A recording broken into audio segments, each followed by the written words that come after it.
सो आज हम लोग चालू करते हैं क्लास 11th का पहला चैप्टर फिजिकल वर्ल्ड। ठीक है। तो फिजिकल वर्ल्ड का मतलब क्या है? ठीक है। दो यहाँ पे शब्द है, एक है फिजिकल, एक वर्ड। वर्ड हमारे चारों तरफ जो भी चीज मौजूद है। ठीक है। मतलब जो हम देखते हैं या जो हम सीधी आंखों से नहीं देख पाते। ठीक है। या जैसे कि कोई एक बॉल है, वो मूव कर रही है, या कहीं पे पानी रखा हुआ है आग पे। ठीक है। वो गर्म हो रहा है, या विंड कैसे ब्लो हो रही है, हर चीज। ठीक है। तो ये जितना भी हमारे चारों तरफ फिनोमिना हो रहा है, वो सब एक किसी एक रीजन में हो रहा है, वो हमारा हो गया वर्ल्ड। अब ये जो भी फिनोमिना है वो फिजिकल नेचर के हैं। ठीक है। वो हो गया हमारा ऐसा वर्ल्ड जहाँ पे हमारी फिजिकल चीजें हो रही हैं, वो हो गया हमारा फिजिकल वर्ल्ड। तो ये होती कैसे है? ठीक है। क्वेश्चन हमारा आता है कि ये होती कैसे है। इसी की डिटेल में स्टडी करने के लिए हमने एक सब्जेक्ट डेवलप किया, फिजिक्स। ठीक है। तो मेनली हम लोग फिजिक्स में क्या सीखते हैं? अपने चारों तरफ जो भी चीजें हम देखते हैं उसको एक्सप्लेन करने की कोशिश करते हैं। ठीक है। और बस उसी से हम लोग एक सब्जेक्ट को डेवलप किए जो फिजिक्स है, कि उस पे हम अगर एक बस मूव कर रही है तो वो कैसे मूव कर रही है, कैसे टर्न ले रही है, ये सब एक्सप्लेन कर सकते हैं। या फिर सन है, उसके चारों तरफ अर्थ रिवॉल्व कर रही है, कैसे कर रही है, क्या लॉज फॉलो हो रहे हैं, ये सब हम कर पाते हैं। ठीक है। उसके पहले साइंस की अगर बात की जाए कि साइंस क्या है। ठीक है। तो साइंस का मतलब ही है टू नो। कैसे? एक्चुअली ये वर्ड है लैटिन। ठीक है। लैटिन वर्ड है एक साइंटिया। ठीक है। मतलब एक साइंटिया का मतलब होता है टू नो। ठीक है। तो हम एक सब्जेक्ट की बात करें कि ये साइंस है या फिजिक्स है, केमिस्ट्री है, या इस तरीके से देखें कि कोई एग्जांपल लो, जैसे कि तुम हो। ठीक है। तुमने देखा कि पानी कहीं पे भरा हुआ है, और तुम उसके पास गए, तुमने उस पे ऐसे देखा, तो तुम्हें अपना उस पर रिफ्लेक्शन दिखाई दिया। तो तुम्हारे दिमाग में आएगा कि ऐसा क्यों हो रहा है, हम तो रिफ्लेक्शन शीशे में देखते हैं। तो तुम्हारे दिमाग में आया एक क्वेश्चन, और उस क्वेश्चन का तुम क्या करोगे? आंसर ढूंढने की कोशिश करोगे। तुम अपने पापा से पूछोगे, या अपने टीचर से पूछोगे, किसी दूसरे फैमिली मेंबर से पूछोगे कि ऐसा क्यों हुआ, ऐसा क्यों हो रहा है कि मैं उस पर अपना रिफ्लेक्शन देख पा रहा हूँ। तो उन लोग के उस ब्रेन में भी एक क्वेश्चन अराइज करेगा कि हाँ, ऐसा क्यों हो रहा है। तो जिसको आंसर पता है, अभी के टाइम पे देखा जाए, जिसको आंसर पता है कि ऐसा क्यों हो रहा है, तो वो बता देगा। ठीक है। जिसके जिसको नहीं पता, वो क्या करेगा? वो जाके स्टडी करेगा, बुक से पढ़ेगा, किसी और चीज से पढ़ेगा। बट बुक पे भी जो चीजें लिखी गई है वो आई कहाँ से? इसी प्रोसेस से, कि हमने अपने चारों तरफ हो रही चीजों को ऑब्जर्व किया और जानने की कोशिश करी कि हो कैसे रहे हैं। ठीक है। तो जो पूरा डेवलपमेंट है साइंस का, वो ऐसे ही होता है कि हमारे दिमाग में आता है क्वेश्चन, और हम उसको एक्सप्लेन करने की कोशिश करते हैं कि ऐसा हो रहा होगा। कई बार तुम लोगों ने भी चीजों को एक्सप्लेन करने की कोशिश करी होंगी कि कोई तुम्हारे सामने इंसिडेंट हुआ, और घर जाके तुमने बताया किसी को कि ऐसा ऐसा मैंने देखा, तो उसने पूछ लिया होगा कि अरे यार, ऐसा कैसे हो गया? तो तुमने कहा होगा कि ऐसा हुआ होगा, फिर ऐसा हुआ होगा, ऐसा हुआ होगा, ऐसा हुआ, तभी तो ऐसा हो गया। तो तुमने क्या किया? जो भी तुमने ऑब्जर्व किया उसको एक्सप्लेन करने की कोशिश करी। तो तुमने भी क्या किया? एक कुछ डेवलपमेंट किया। ठीक है। अब उसी तरीके की कोई दूसरी घटना होगी कहीं पे, तो जिस आदमी को या जिस अपने साथ वाले को तुमने बताया था कि ऐसा ऐसा हुआ होगा, ऐसा ऐसा हुआ होगा, तो उसके दिमाग में वो चीज है, तो उसको लगेगा कि हाँ ये भी घटना हुई है तो ये भी ऐसे ही हुई है। ठीक है। तो सेम हम लोग यहाँ पे भी करते हैं कि हम चीजों को ऑब्जर्व करते हैं और ढूंढते हैं कि वो कैसे कैसे रूल्स को फॉलो कर रहा है, कैसे लॉज को फॉलो कर रहा है। फिर उन्हीं से बाकी चीजों को एक्सप्लेन, उन्हीं लॉज वगैरह से, उन्हीं रूल से बाकी इंसिडेंट वगैरह जो होते हैं उनको एक्सप्लेन करने की कोशिश करते हैं। ठीक है। और वही हमारा क्या होता है, साइंस पे होता है।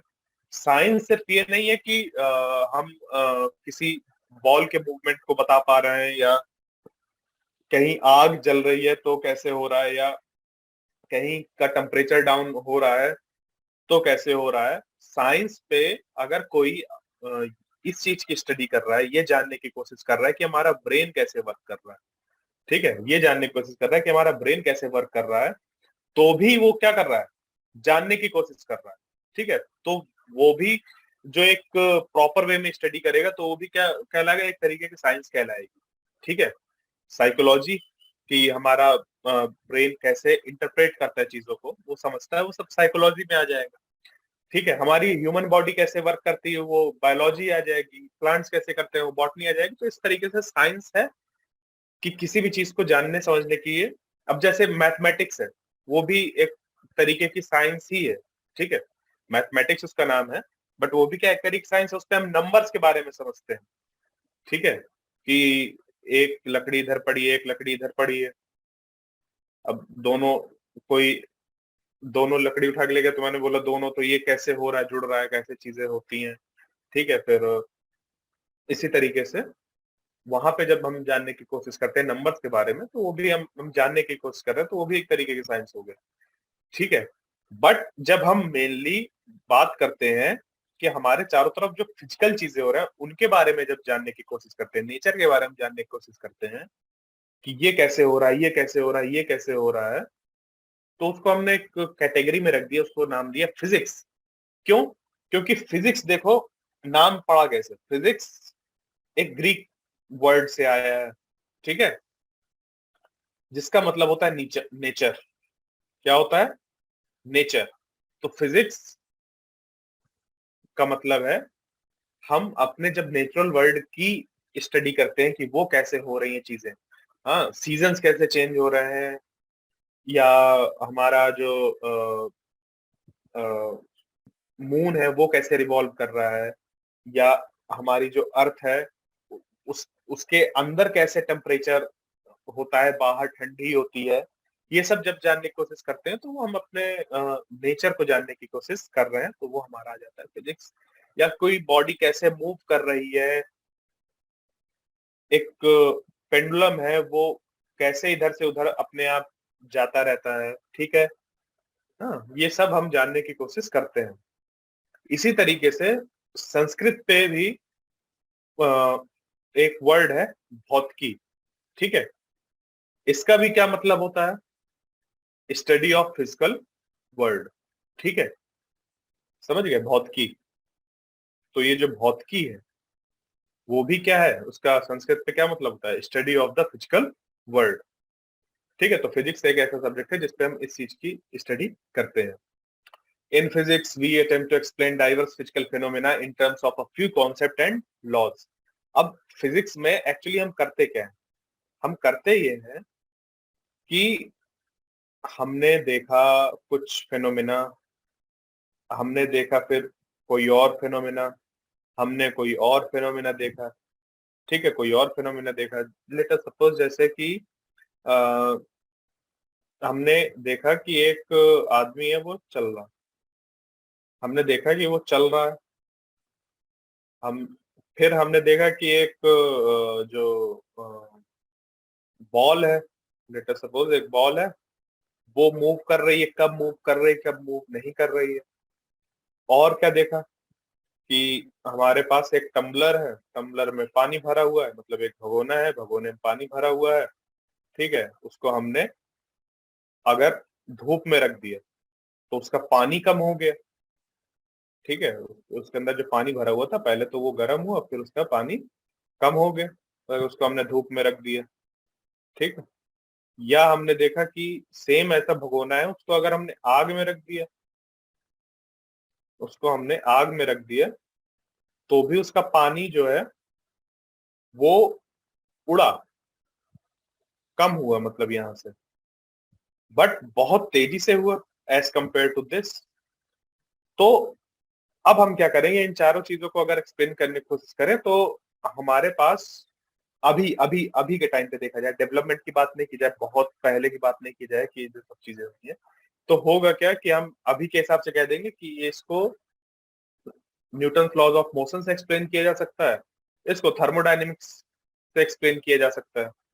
तो ये जो दो मैंने अभी सब इस्तेमाल किए, न्यूटन लॉज ऑफ मोशन और थर्मोडायनेमिक्स, ये तो फिजिक्स के अंदर दो सब्जेक्ट आ गए।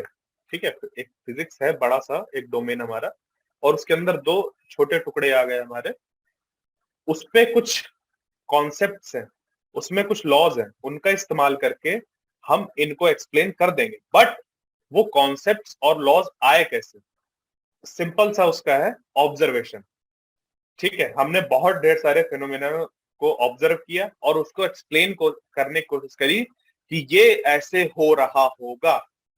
हमने कुछ फिनोमेना को क्या किया, ऑब्जर्व किया और कहा कि ये ऐसे हो रहा होगा, हमने कुछ रीजंस दिए कि ये ऐसे हो रहा होगा। उसके बाद जब इसी तरीके का फिनोमेना हमने कहीं और देखा, ठीक है, हमने कहीं और देखा, तो फिर से जो रीजनिंग हमने इधर डेवलप करी थी, जो रीजंस हमने इधर दिए थे, वही रीजंस, वही सेट ऑफ लॉज इस पे भी फॉलो हो रहे हैं या नहीं, हमने वो चेक किया। तो देखा कि हाँ ये फॉलो हो रहा है, फॉलो हो रहा है। फिर आगे हम लगातार उनको टेस्ट करते गए कि जो भी उस तरह के सिमिलर फिनोमेना है उसमें वो फॉलो हो रहा है कि नहीं, फॉलो हो रहा है, उन सेट ऑफ लॉज से, उन सेट ऑफ कॉन्सेप्ट से हमारी चीजें क्या हो पा रही है, एक्सप्लेन हो पा रही है, तो वो हमारा क्या कहलाएगा, लॉ कहलाएगा इस इन पर्टिकुलर चीजों को एक्सप्लेन करने के लिए। ठीक है, ये चीज होती है एक सेट ऑफ रूल्स, लॉज वगैरह मतलब सेट ऑफ रूल्स वगैरह। जैसे कि एक लॉ ऑफ रिफ्लेक्शन पढ़ा होगा, ठीक है, लॉज ऑफ रिफ्लेक्शन, उस पे से मैं सिर्फ एक दो होते हैं लॉज ऑफ रिफ्लेक्शन, उस पे एक का एग्जांपल लेते हैं। ठीक है, कि जब भी कोई रे ऑफ लाइट किसी सरफेस पे जाती है, ऐसे फॉल होती है, ठीक है, तो वो ऐसे जाती है, बट कैसे जाती है, क्या होता है इस पे, तो हम लोग क्या करते हैं, एक इस सरफेस के परपेंडिकुलर एक नॉर्मल डिफाइन करते हैं। क्या करते हैं, इस सरफेस के परपेंडिकुलर एक ऐसे नॉर्मल डिफाइन करते हैं। ठीक है, ये मान लो कि ये परपेंडिकुलर है ऐसे, ठीक है, ऐसे 90 डिग्री यहाँ पे ऐसे बन रहा है। तो हमने क्या देखा कि ये रे इंसिडेंट हो रही है, फॉल हो रही है, और ये रे उधर रिफ्लेक्ट हो रही है। तो ये एंगल, एंगल ऑफ इंसिडेंस, और ये एंगल, एंगल ऑफ रिफ्लेक्शन, ये दोनों कैसे होते हैं, हमेशा इक्वल होते हैं। ठीक है, ये और ये क्या होते हैं, हमेशा इक्वल होते हैं। इसको आई कह लो, कुछ भी कह लो, ठीक है, सेम चीज है, आई इक्वल थीटा, थीटा है ये सिंबल, उसको रिप्रेजेंट कर रहा है। तो delta theta equal to delta R, ठीक है, एंगल थीटा एंगल आर। ठीक, तो यहाँ पे हमने क्या देखा कि ये रूल फॉलो होता है।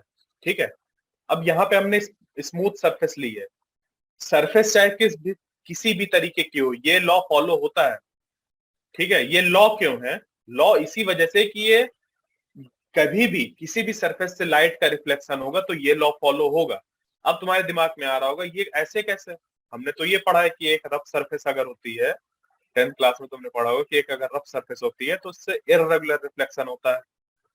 हाँ, वो ऐसे जाता है, फिर कोई ऐसे आ रहा होता है, ऐसे आता है, ऐसे आता है, ऐसे जाता है, but here is a catch. Catch ये है कि माइन्यूटली देखो इस छोटे सरफेस में, ये सरफेस इस जगह पे ऐसी है, ठीक है, ये सरफेस इस जगह पे ऐसी है, तो इसका जो परपेंडिकुलर बनेगा वो बनेगा कुछ ऐसा। क्या बनेगा, कुछ ऐसा। तो ये एंगल और ये एंगल इक्वल होगा। ठीक है, अब ये है स्मूथ सरफेस, तो यहाँ पे हम एक रे दिखा देते हैं और बाकी कहते हैं बाकी सब सारी रेज भी ऐसी ही है, रेगुलर पैटर्निंग होती है इस पे, बट इस पे इरेगुलर है कि ऐसे लाइट आ रही है और हर एक सरफेस के हर एक पॉइंट से अलग अलग तरीके से अलग अलग डायरेक्शन में रिफ्लेक्ट हो रही है। बट अगर हम माइन्यूटली चेक करें तो ये लॉ ऑफ रिफ्लेक्शन को फॉलो करती है, क्योंकि वो जो सरफेस है जैसे ये है, ये एक छोटी सी प्लेन सरफेस अगर मानी जाए और यहाँ पे एक 90 डिग्री का एक नॉर्मल ड्रॉ किया जाए, तो यहाँ पर जो इंसिडेंट एंगल है और रिफ्लेक्टेड एंगल है वो सेम होगा। ये जैसे सरफेस है रफ पूरी, ये तो पूरी एक रफ सरफेस, बस यहाँ पे माइन्यूटली देखो तो यहाँ पे जो छोटा सा एक प्लेन सरफेस है वो ऐसा है, तो इसका 90 डिग्री ऐसा हो। एक रे ऑफ लाइट अगर किसी सरफेस से टकराएगी तो वो एंगल ऑफ इंसिडेंस और एंगल ऑफ रिफ्लेक्शन जो होगा उसका सेम होगा। ठीक है, बात क्लियर हुई ये चीज? ठीक है, तो लॉ सेट ऑफ रूल्स होते हैं जो हर जगह फॉलो होते हैं जब सिमिलर उस तरीके के इंसिडेंस उस तरह के इंसिडेंट, मतलब लाइट की बात नहीं कर रहा, घटना की बात कर रहा हूँ या फिनोमेना कह लो, तो उस तरह के कहीं पे भी अगर होते हैं वो सेट ऑफ रूल्स को फॉलो करते हैं, तो उनको लॉज कहते हैं, फिजिकल लॉज वगैरह। ठीक है, जैसे न्यूटन्स लॉ ऑफ मोशन 3 है, 3 लॉज ऑफ मोशन है, वो किसी भी तरीके का मोशन मोशन हो वो फॉलो होते ही होते हैं। ठीक है, बात समझ पे आई? अब कुछ लोग होंगे जो कहेंगे कि नहीं वो इस जगह पे फॉलो नहीं होते जब स्पीड बहुत ज्यादा होती है या छोटे स्केल पे आते हैं। तो मैंने क्या कहा यहाँ पे कि हम जो भी चीजें ऑब्जर्व करते हैं हम लगातार टेस्ट भी करते रहते हैं, अप्लाई तो करते ही हैं, साथ में टेस्ट करते रहते हैं कि ये चीज वैलिड है कि नहीं। हम लगा के उनको देखते हैं, अगर वो लॉ उस चीज को एक्सप्लेन नहीं कर पा रहा तो हम कुछ नए सेट ऑफ रूल्स बनाते हैं। ठीक है, तो फिर एक नए सब्जेक्ट का डेवलपमेंट होता है, जैसे तभी इसी वजह से क्वांटम मैकेनिक्स का डेवलपमेंट हुआ।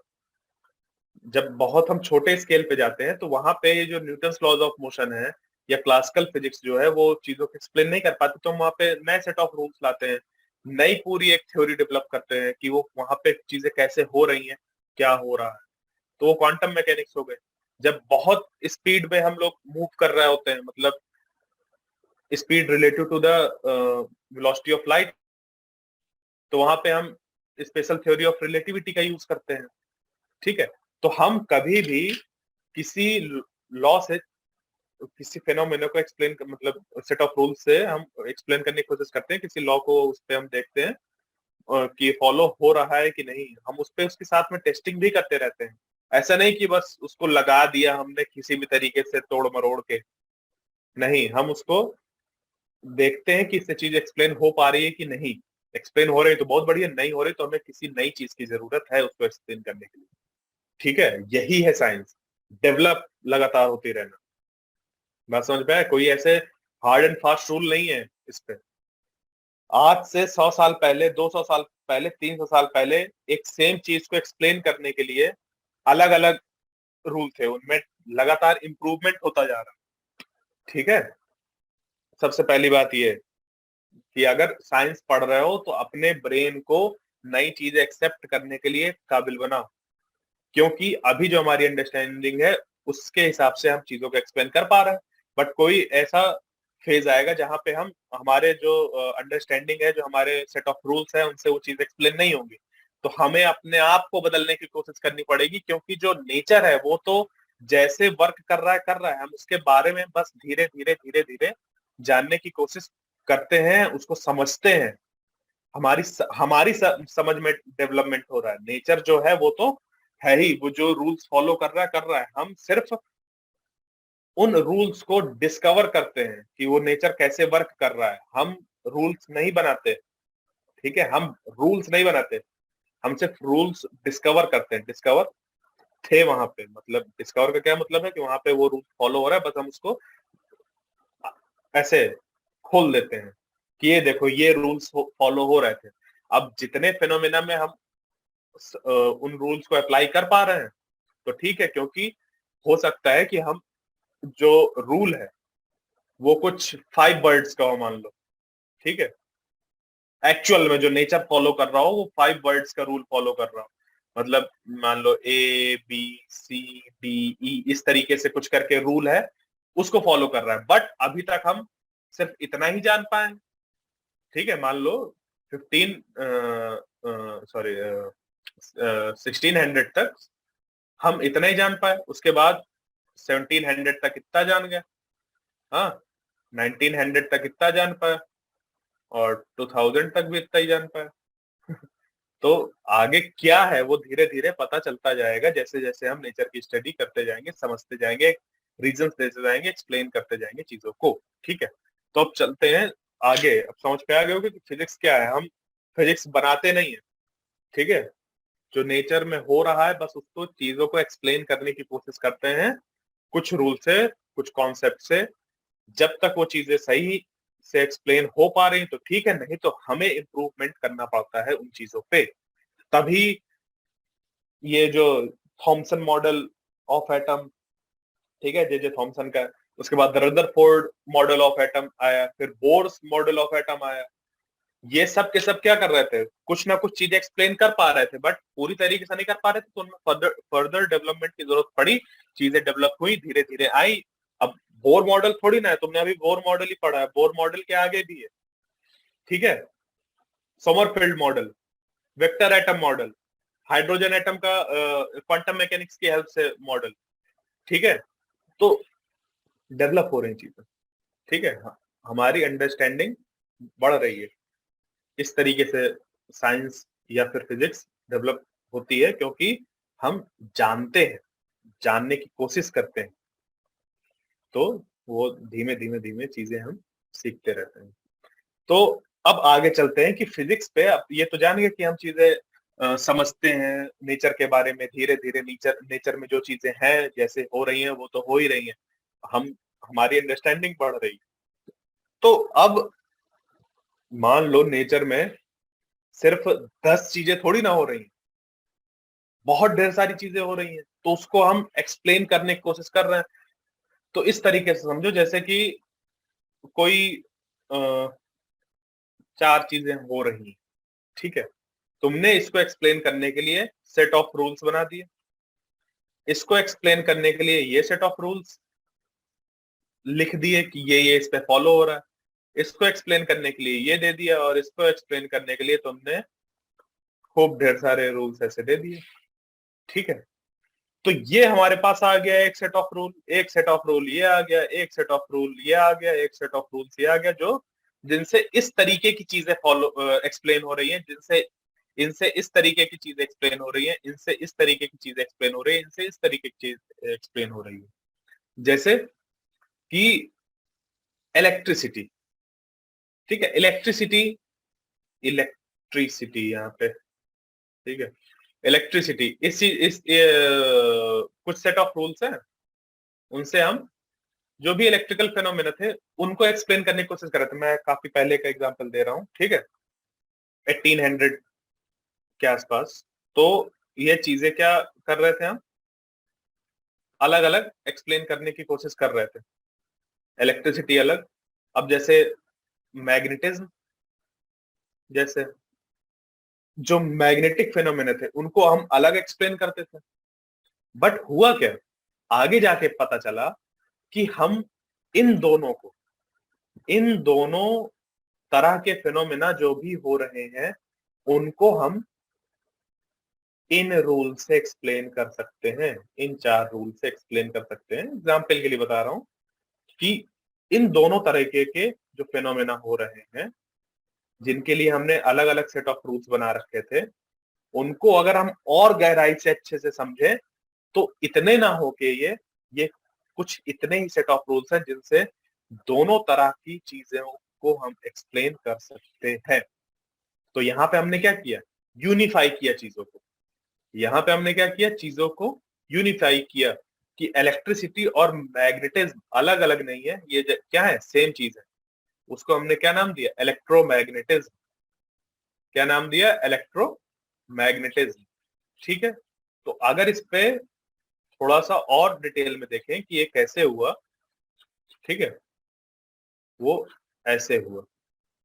देखो, इलेक्ट्रिसिटी के कुछ तुमने, अगर मतलब बहुत पहले का कि ये चीजें स्टार्ट कैसे हुई, इलेक्ट्रिसिटी का जो सब्जेक्ट था वो स्टार्ट कैसे हुआ, वो इस तरीके से हुआ कि लोगों ने ऑब्जर्व किया कि अगर एक ग्लास रॉड को अगर हम ऐसे किसी फर वगैरह में, कैट के फर पे ऐसे रगड़ते हैं, फिर उसको ऐसे बाल के पास ऐसे ले जाते हैं, तो ये बाल ऐसे खड़े हो जाते हैं। तुम लोग ने भी ऑब्जर्व किया होगा विंटर्स वगैरह में, जैसे कि ब्लैंकेट होते हैं, ब्लैंकेट को तुमने उठाया और ऐसे ओढ़ा, तो उस पे जब कमरे में पूरा अंधेरा है तो उस पे चिट चिट चिट चिट की आवाज सुनाई दी होगी, उस पे कई छोटे छोटे स्पार्क दिखाई दे रहे होंगे। तो वो क्या है, वो इलेक्ट्रिसिटी है। उसको उस तरह के फेनोमेना, एक तो ये हो गया। दूसरा ये भी देखा होगा कि जैसे कभी ठंडियों में ही ये ज्यादातर ऑब्जर्व होता है, मतलब ड्राई होना चाहिए सीजन, ठीक है, ड्राई जब होता है सीजन, तो उस पे ज्यादा ये समझ पे आता है। ये देखा होगा कि जैसे तुम धूप में बैठे हुए कुर्सी में, प्लास्टिक की कुर्सी, तुम बढ़िया मस्त बैठे हुए धूप में, और तुमने अपने, अब तुम्हें जाना है नीचे छत से उतर के, तो तुम क्या करोगे, तुमने अपने स्लीपर्स पहने, स्लीपर भी तुम्हारे प्लास्टिक के हैं, और बस अपने जैसे ही तुम दरवाजे के पास पहुंचे स्लीपर्स पहन के, अभी तुम धूप में बैठे थे, स्लीपर पहने, स्लीपर तुम अपने दरवाजे के पास पहुंचे, दरवाजा तुमने जैसे ही खोलने के लिए दरवाजा पकड़ा, तुम्हें यहाँ पे बहुत जोर से झटका लगा। क्या है वो, तुम जब तुम बैठे हुए थे धूप में, तो तुम्हारी बॉडी में चार्जेस का इम्बैलेंस क्रिएट हुआ, ठीक है, चार्ज डिस्ट्रीब्यूट हो गए कुछ फिर से तुम्हारी, जब तुम वहां बैठे हुए थे धूप में और तुम प्लास्टिक की चेयर में बैठे हुए थे, तो कुछ हुआ जिसकी वजह से तुम्हारे बॉडी में चार्जेस का इम्बैलेंस क्रिएट हो गया और तुम चार्ज्ड हो गए।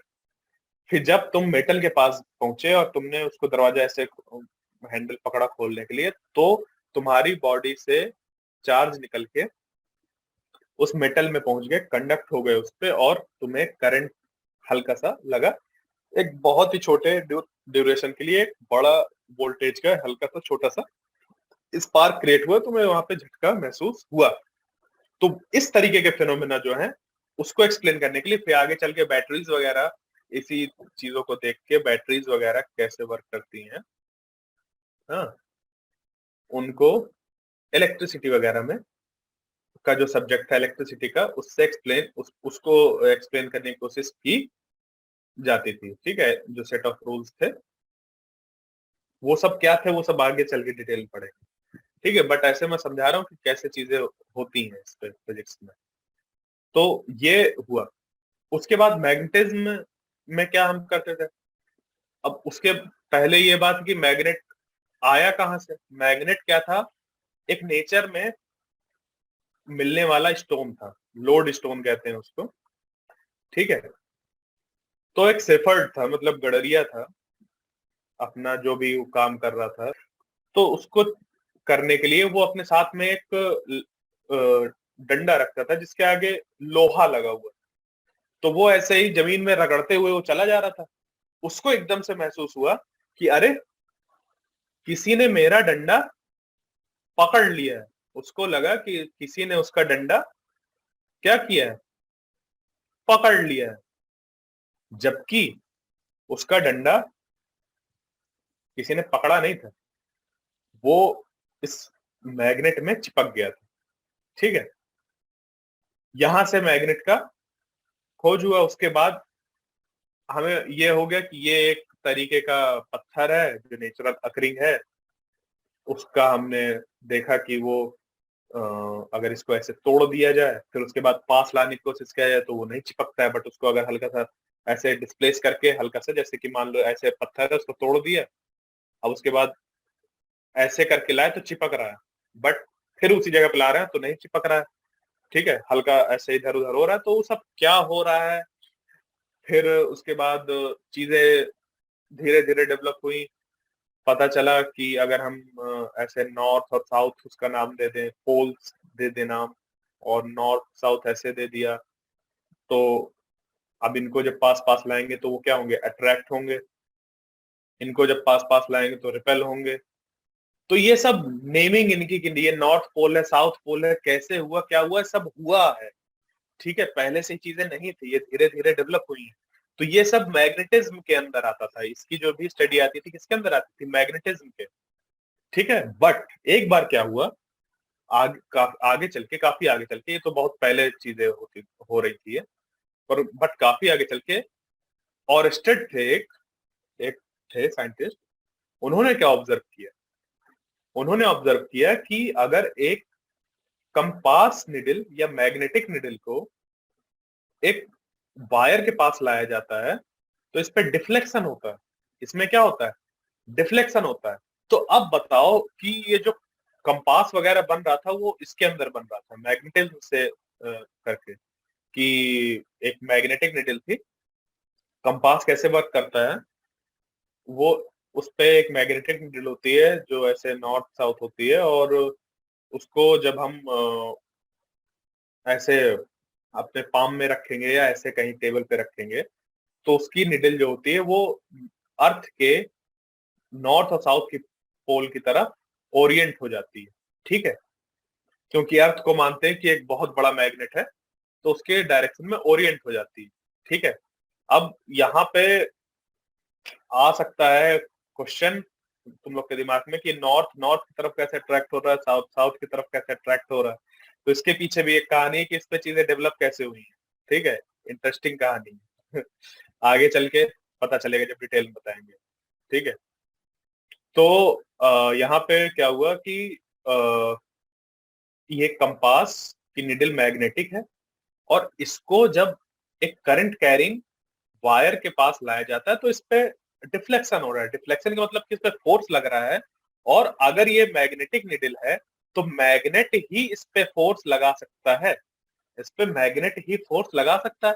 तो यहां से ऑरस्टेड ने क्या बताया कि जो इलेक्ट्रिक करंट है वो मैग्नेटिक फील्ड प्रोड्यूस करता है। यहाँ पे हम अभी मैग्नेट के बारे में जानते थे कि मैग्नेट में मैग्नेटिक फील्ड प्रोड्यूस होती है, मैग्नेट में मैग्नेटिक फील्ड प्रोड्यूस होती है, और इलेक्ट्रिक करंट में मैग्नेटिक फील्ड प्रोड्यूस नहीं होती है। ऐसा मतलब कोई आइडिया ही नहीं था, बट ऑरस्टेड ने कहा कि जो इलेक्ट्रिक करंट है वो मैग्नेटिक फील्ड जनरेट करता है, उसकी वजह से ये कंपास में क्या हो रहा है?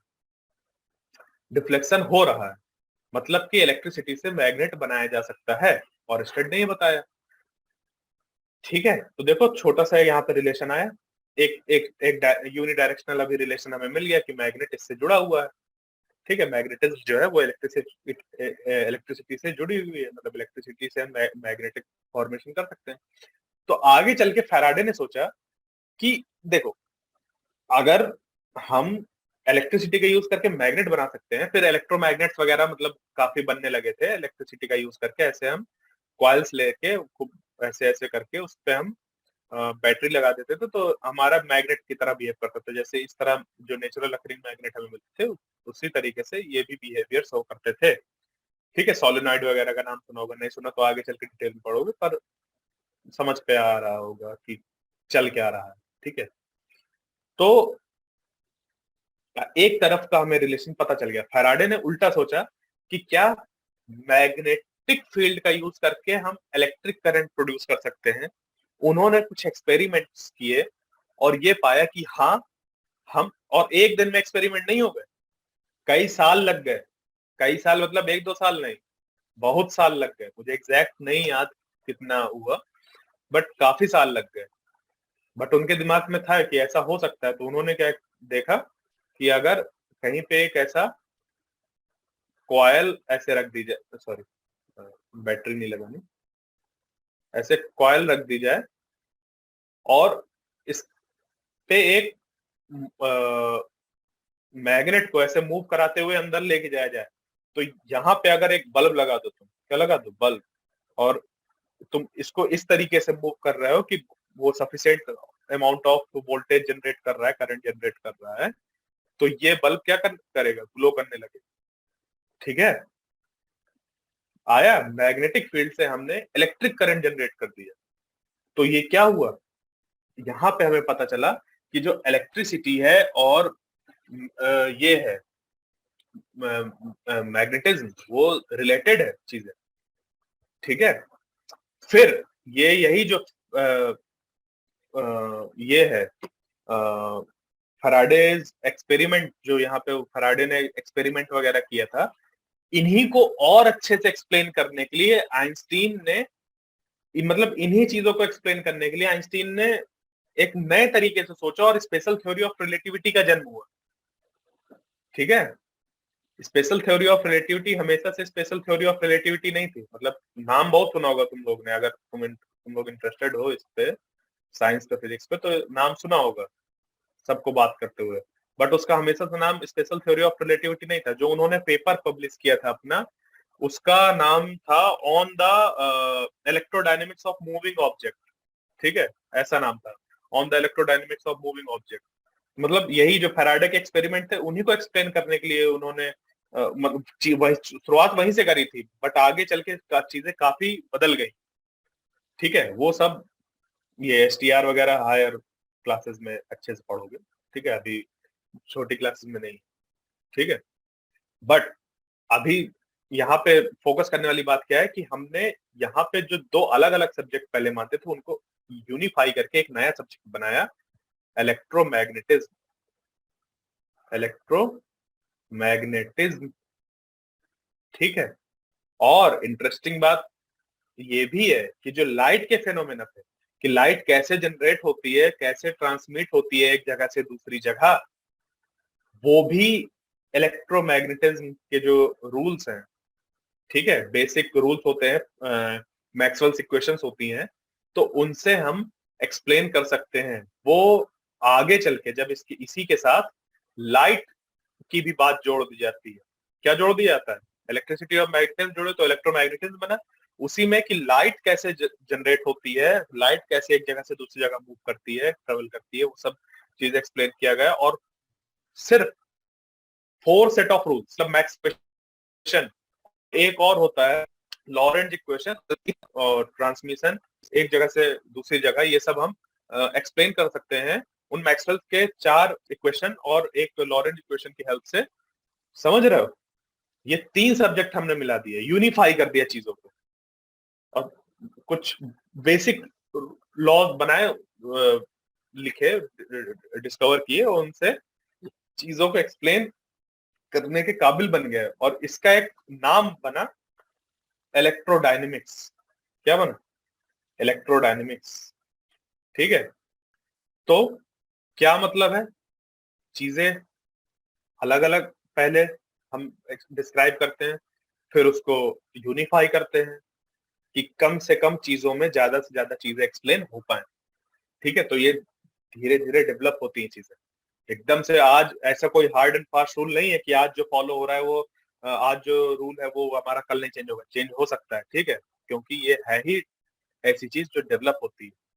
ठीक है, फिर आता है हमारा एक और प्रिंसिपल हमारा फिजिक्स में, उसको हम कहते हैं रिडक्शन। ये तो हो गया यूनिफिकेशन, कि हम बहुत ढेर सारी चीजों को बहुत छोटे से चीजों से, सेट ऑफ रूल से एक्सप्लेन करने की कोशिश करते हैं। तो उसके लिए हम पहले अलग अलग स्टडी कर रहे थे, 3 अलग अलग सब्जेक्ट स्टडी कर रहे थे, बट उनको हमने मिला दिया और कुछ set of rules, Maxwell equation से हम इन सब चीजों को एक्सप्लेन कर सकते हैं। ठीक है, वो यूनिफिकेशन कहलाता है, यूनिफाई करना, अलग अलग थ्योरीज जो होती हैं उनको यूनिफाई करना। ठीक है, अलग अलग सब्जेक्ट्स को यूनिफाई करना। ठीक, वो अब आता है रिडक्शन। ठीक है, वो जो प्रोसेस होती है उसको हम कहते हैं रिडक्शनिज्म। ठीक है, ये वर्क कैसे करती है, ये इसके लिए एक एग्जाम्पल लेते हैं। एग्जाम्पल ये लेते हैं, जैसे कि तुमने देखा एक फैक्ट्री है। ठीक है, तुम फैक्ट्री के बाहर खड़े हो, एक फैक्ट्री है और तुम फैक्ट्री के बाहर खड़े हो, और उस फैक्ट्री के अंदर क्या चल रहा है तुम्हें नहीं पता, अंदर क्या मशीन लगी हुई है तुम्हें नहीं पता। बस इतना पता है कि अगर इसकी दीवार वगैरह जो है उसके पास जाते हो तो बहुत हीटेड है, बहुत हीटेड दीवारें हैं इसकी। ठीक है, रात में भी बहुत ज्यादा ये वो है, क्या कहते हैं, गर्म है दीवार, और बहुत ज्यादा नॉइज आ रही है। बहुत ज्यादा क्या आ रही है तुम्हारे पास?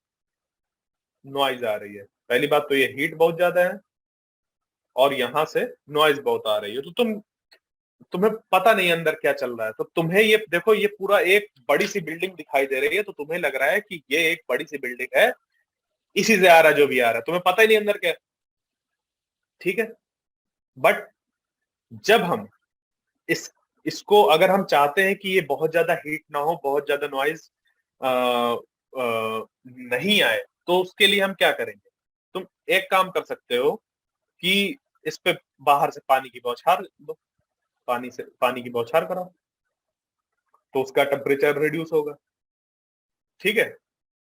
नॉइज कम करने के लिए कुछ ऐसा नॉइज एब्जॉर्बर्स बाहर लगा दो, जैसे कि ऐसा कुछ कपड़े वाला मटेरियल लगा दो कि बाहर नॉइज निकले, उसके चारों तरफ एक ऐसे बाउंड्री बना दो उस साउंड एब्जॉर्बिंग मटेरियल्स की, कि नॉइज जो है वो उस पे एब्जॉर्ब हो जाए, रिड्यूस हो जाए, तो तुम्हारे तक ना आए। बट इसको एक और तरीके से हम समझ सकते हैं, फैक्ट्री के अंदर घुस के, कि अंदर जाके पता चले कि ये नॉइज आ कहां से रहा है। हम इन जो जो इस बड़े से सिस्टम के अंदर छोटे छोटे सिस्टम्स हैं, उस उनकी जाके स्टडी करें, फिर एक्सप्लेन करने की कोशिश करें कि ये जो दीवार है क्यों गर्म हो रही है। तो देखो, जब तुम अंदर जाके देखोगे तो तुम, अब एक बड़ी सी फैक्ट्री, तो वहां पे हो सकता है कोई ऐसा हथौड़ा बड़ा सा लगाओ जो धम धम धम करके वो किसी चीज को ठोक रहा। ठीक है। कोई बहुत बड़ा बॉयलर लगाओ, बॉयलर मतलब जैसे कि एक कुकर टाइप का, प्रेशर कुकर, ठीक है, टाइप का बहुत बड़ा, कि उसमें पानी गर्म हो रहा है, हाँ, स्टीम बनाने के लिए। और तो वो उसका जो डिजाइन है वो अच्छा नहीं है, ज्यादातर जो हीट है वो बाहर रेडिएट हो रही है, बाहर जा रही है, दीवारों पे जाके टकरा रही है, तो दीवार गर्म हो रही है।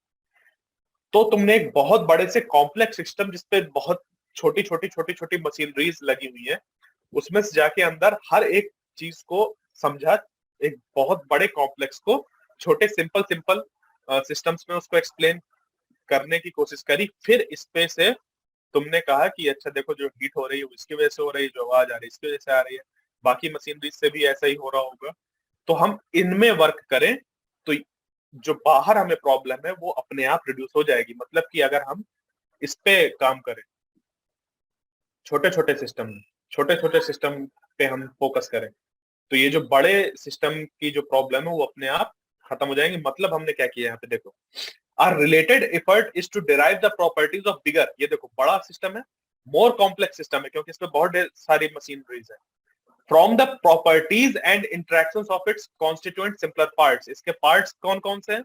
ये जो छोटे छोटे मशीन लगी हुई है, समझे, ये जो छोटी छोटी मशीन्स लगी हुई है, यही तो है उसके कॉन्स्टिट्यूएंट पार्ट्स। तो हमने इस इनको देखा, इनको समझा, जो कॉन्स्टिट्यूएंट पार्ट थे उनको समझा, और उससे इस फैक्ट्री के बाहर जो चीजें जा रही थी, मतलब इस बड़े से कॉम्प्लेक्स सिस्टम की चीजों को एक्सप्लेन कर दिया।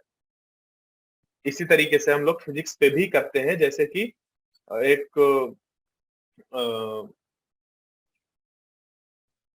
ऐसे देखें कि एक हमारे पास डिब्बा है, उसके अंदर गैस भरी हुई है कोई, और ये डिब्बा बाहर से गर्म है, तो हमने उस पर देख लिया कि टेम्परेचर है, कुछ है, ये सब पार्टिकल्स वगैरह हैं, उस पर कुछ प्रेशर वगैरह है, वॉल्यूम है, ये सब हमने देख लिया। ठीक है। बट हम अगर इस तरीके से स्टडी करने लगे, उसके पार्टिकल्स किस तरीके से मूव कर रहे हैं, मतलब उसके अंदर जो गैस भरी है उसके पार्टिकल्स कितने हैं, किस तरीके से मूव कर रहे हैं, किधर जाके टकरा रहे हैं, ये जब सब स्टडी करने लगे, तो हमने क्या किया, एक बड़े से सिस्टम को छोटे पार्ट्स पे जाके वहां पे स्टडी करने की कोशिश करी। ठीक है। तो ये थर्मोडायनेमिक्स, फिर अंदर ये जब अंदर जाके स्टडी करते हैं, तो काइनेटिक थ्योरी ऑफ गैसेस वगैरह में मतलब इस तरीके से स्टडी करते हैं। ठीक है। स्टैटिस्टिकल फिजिक्स पे आ जाते हैं फिर अंदर, हम जब छोटे छोटे पार्ट्स पे हम बात करने लगते हैं। ठीक है। तो हमने क्या किया, रिडक्शन किया, एक बड़ी कॉम्प्लेक्स प्रॉब्लम को छोटे पार्ट्स पे ब्रेक कर दिया। ठीक है। अब अगर हम बात करें कि फिजिक्स पे हमारा जो स्कोप है वो क्या है, मतलब कैसे ये चीजें आती हैं, तो देखो, फिजिक्स के अंदर तुमने सुना होगा क्लासिकल फिजिक्स का नाम। तो क्लासिकल फिजिक्स एक्चुअली क्या है, मतलब क्या है क्लासिकल फिजिक्स का, ये समझो। क्लासिकल फिजिक्स अगर दिमाग कहीं कोई बोल दे तो इसका मतलब क्या है, एक्चुअल क्लासिकल फिजिक्स का मतलब ये है। उसके पहले मुझे ये बताओ कि क्लासिकल का मतलब समझते हो क्या होता है?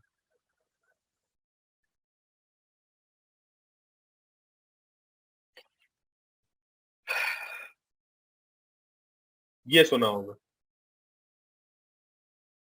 ये देखा होगा, ठीक है, ये किया होगा। क्लासिकल तो अब आजकल कौन करता है, क्लासिकल डांस या क्लासिकल सॉन्ग्स सुनता भी कौन है, ठीक है, बट फिर भी नाम तो सुना ही होगा। तो क्लासिकल का क्या मतलब है, तुम्हारे दिमाग में अब आ गया होगा कि पुराना। पुराना, तो पुराना मतलब ये है कि जो चीजें चली आ रही पहले से, ठीक है, पहले से जो चीजें चली आ रही हैं, ये मतलब है इसका। तो इसी तरीके से यहाँ फिजिक्स पे भी है। क्लासिकल फिजिक्स का मतलब ऐसी फिजिक्स जो डेवलप हुई है क्लासिकल आइडियाज से। क्लासिकल आइडियाज मतलब पारंपरिक पहले के आइडियाज से।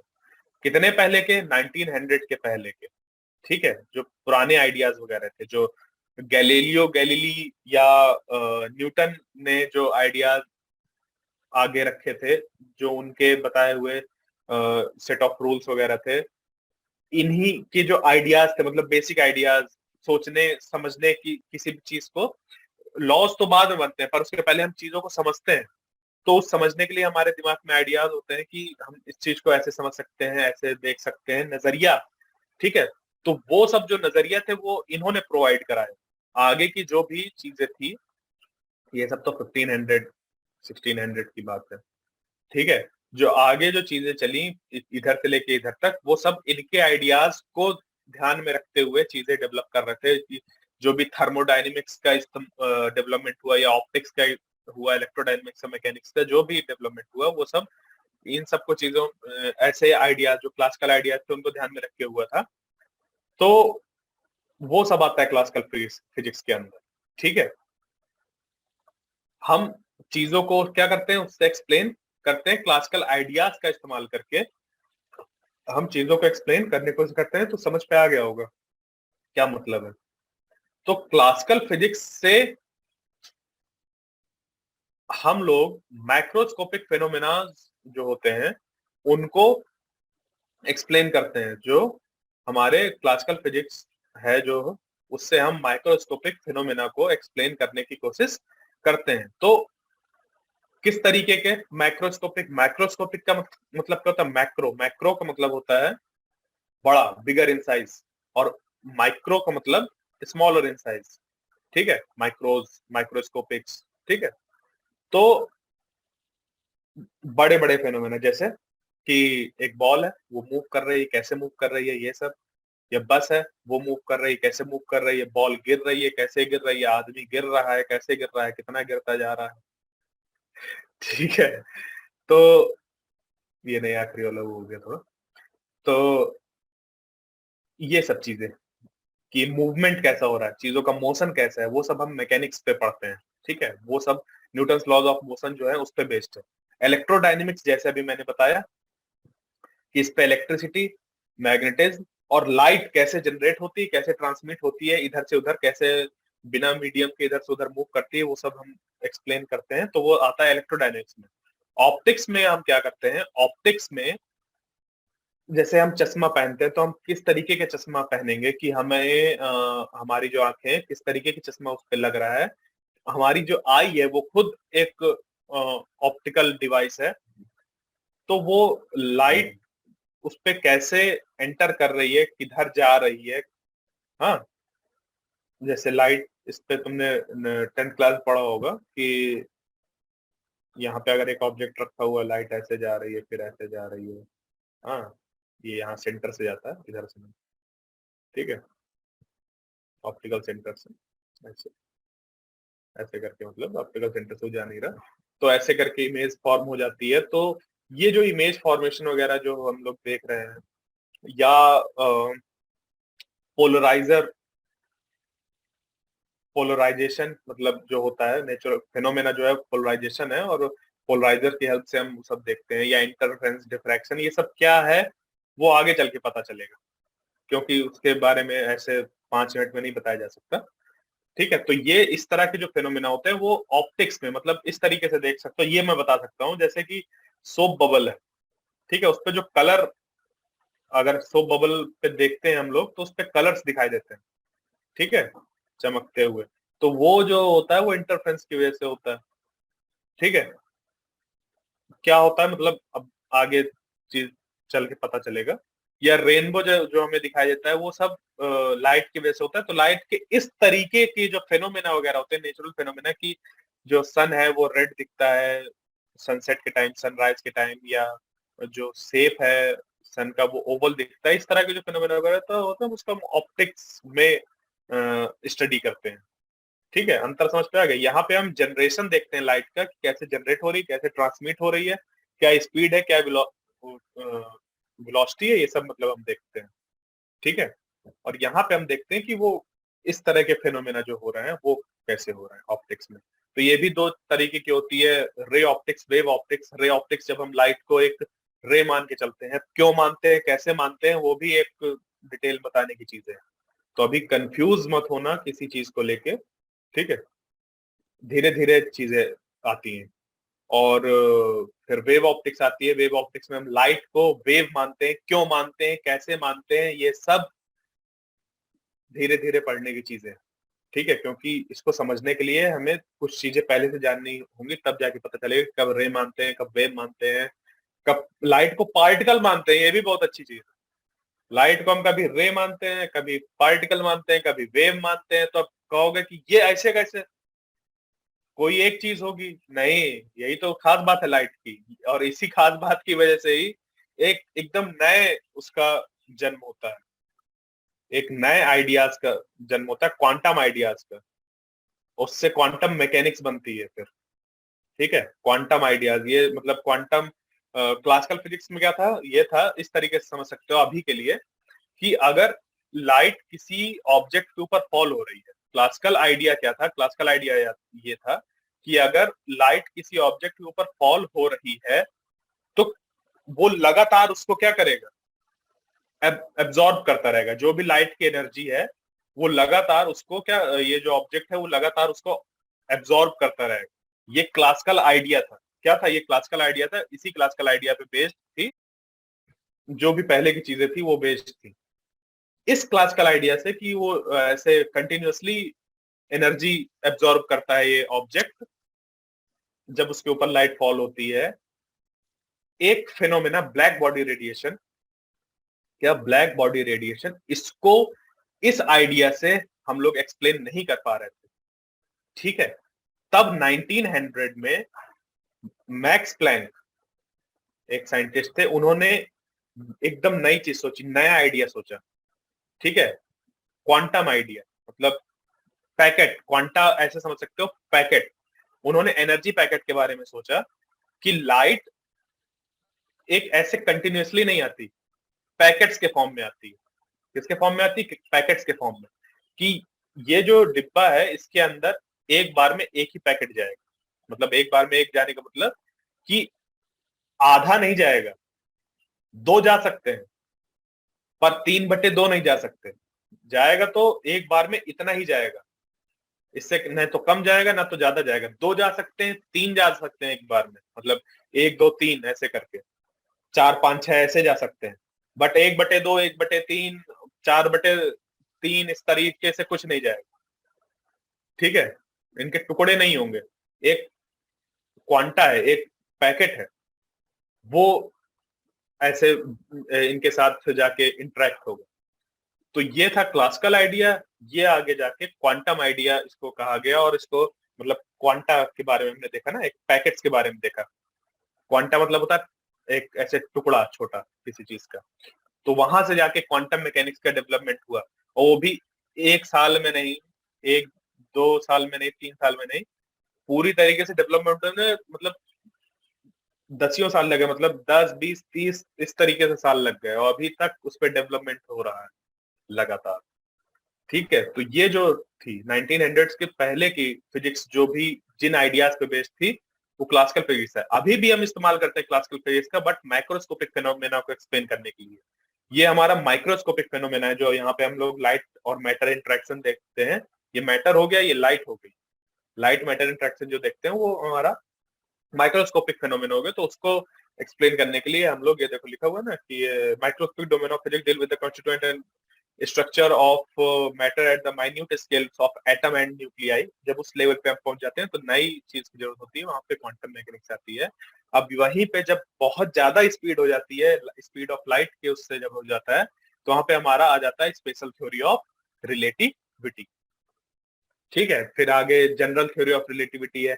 अभी जो हमारा ग्रेविटी का नोशन है, जिसको अभी तुम लोग इस पे 9th क्लास में पढ़ के आओगे ग्रेविटी के बारे में, आगे मतलब जब इसका डेवलपमेंट हुआ, तो अभी जो तुम लोग पढ़ रहे हो, देखो जो 9th क्लास में जो तुम लोग ने पढ़ा है उसका जो डेवलपमेंट हुआ था वो 1900 के पहले हुआ था, न्यूटन वगैरह के टाइम पे हुआ था, मतलब 1600 के आसपास हुआ था।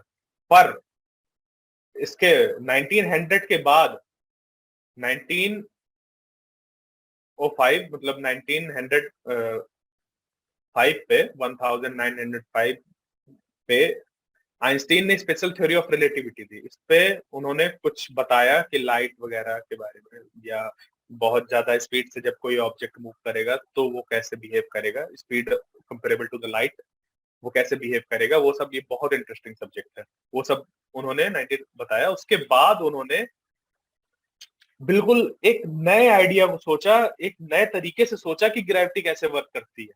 मतलब कि दो प्लैनेट्स हैं, एक इधर है एक इधर है, आपस में कैसे इंटरेक्ट कर रहा है।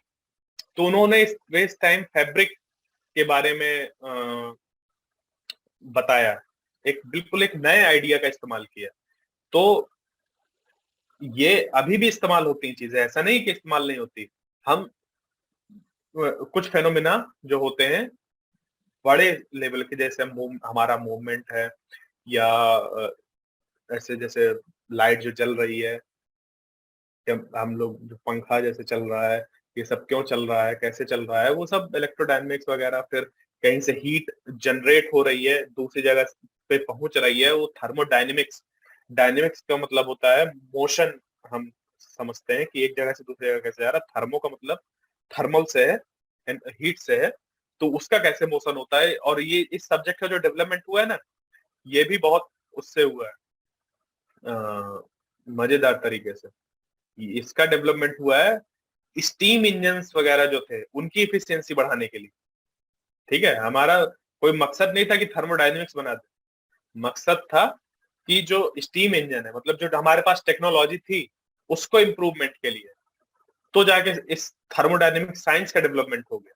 ठीक है, इस तरीके से चीजें चलती हैं।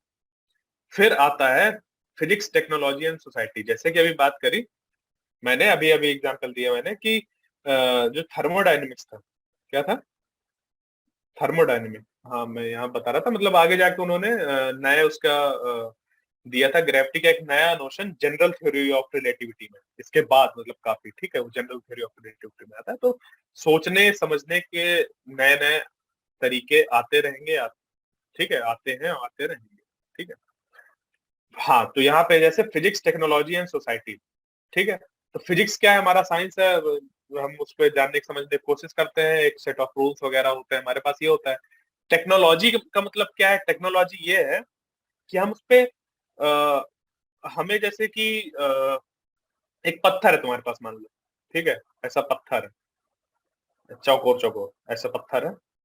तुमने क्या किया, इसको सोचा, ये ऐसे तुम्हारा ढलान में कहीं पे रखा हुआ है, ठीक है, ऐसे कहीं ढलान पे ऐसे पत्थर रखा हुआ है। तुमने सोचा कि यार इसको क्या किया जाए, इसको नीचे कैसे उतारा जाए, नीचे नीचे ऐसे तुम्हें नीचे लेके जाना है, तो इसको कैसे लेके जाओगे।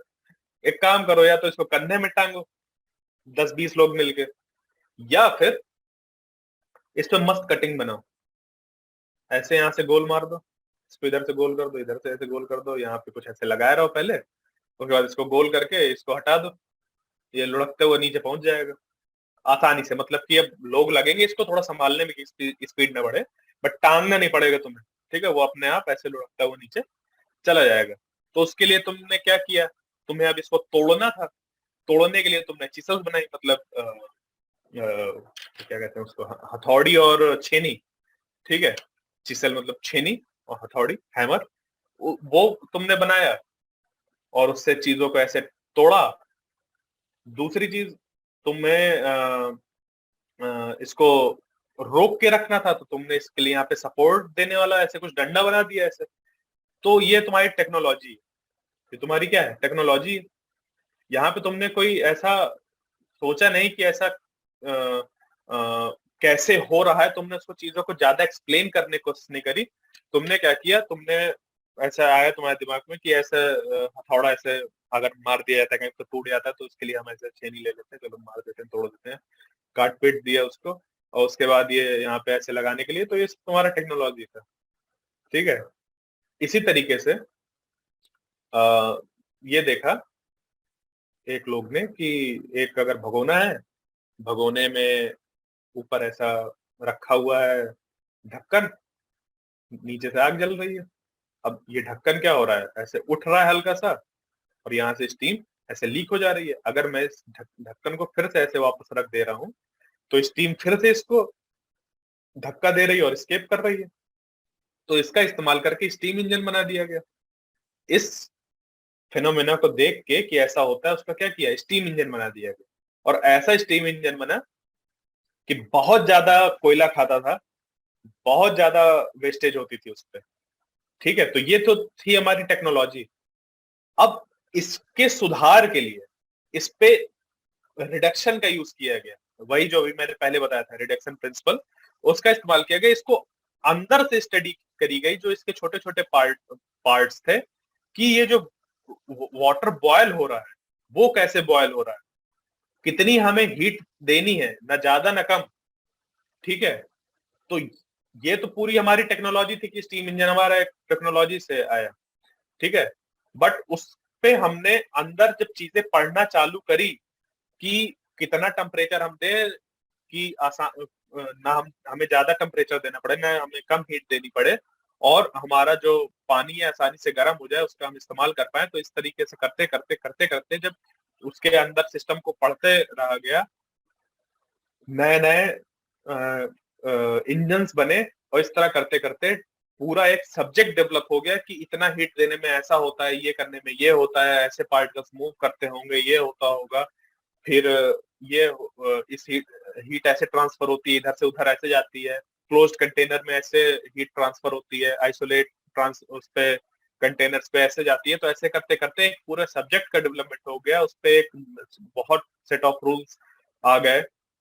ठीक है, थर्मोडायनेमिक्स के पूरा एक अलग पूरा सब्जेक्ट बन गया थर्मोडायनेमिक्स का। समझ पे आया? तो इससे क्या हुआ, सोसाइटी को बहुत ज्यादा बेनिफिट हुआ कि हम एफिशिएंसी अपनी बहुत ज्यादा बढ़ा पाए। पहली बात, टेक्नोलॉजी से हम एफिशिएंसी बढ़ा रहे थे अपने काम की। दूसरा, हमने फिजिक्स से टेक्नोलॉजी जो थी हमारी उसकी एफिशिएंसी बढ़ाई, मतलब कि कम से कम फ्यूल में ज्यादा से ज्यादा काम करने की कोशिश करी हमने, और उससे काफी सोसाइटी को काफी हेल्प मिली। ठीक है, जो फिजिक्स के एप्लीकेशंस वगैरह होते हैं वो हमेशा दिखाई नहीं देते। ठीक है, मतलब कि फिजिक्स एक साइंस है, हम चीजों को जानने की कोशिश करें, बट उस वो हमेशा हमें ऐसा नहीं होता कि चीजें आगे दिख जाए। जैसे मैंने पहले बताया कि चीजें धीरे धीरे डेवलपमेंट होता है, आगे चीजें आती जाएंगी, हमें उसके लिए तैयार रहना होगा नई नई चीजों के लिए। तो देखो, रदरफोर्ड, 9th क्लास में सुना होगा इनका नाम, रदरफोर्ड मॉडल ऑफ एटम।